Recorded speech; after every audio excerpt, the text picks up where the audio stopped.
Assalomu alaykum qadrdonlar. Bugun pomidordan bir nima tayyorlaymiz.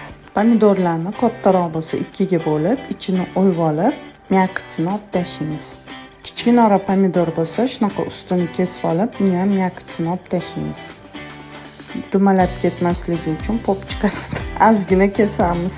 Endi duxovkaga tiqadigan idishimizga pomidorlarni terib chiqamiz. Har bitta pomidorimizga tuxum sarig'ini solib chiqamiz. Tuxumdan keyin tuz sepib, xohlagan pripravalar sepsanglar bo'ladi. Men faqat tuz bilan murch sepdim. Endi kolbasa solamiz.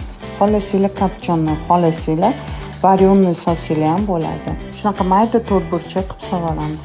Endi yaxshi eriydigan sir solib chiqamiz. Mayda cho'rkadan chiqardim.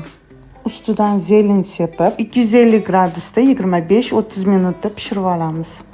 Mana pomidorimiz pishib chiqdi. Oralari sochniy bo'lib pishar ekan.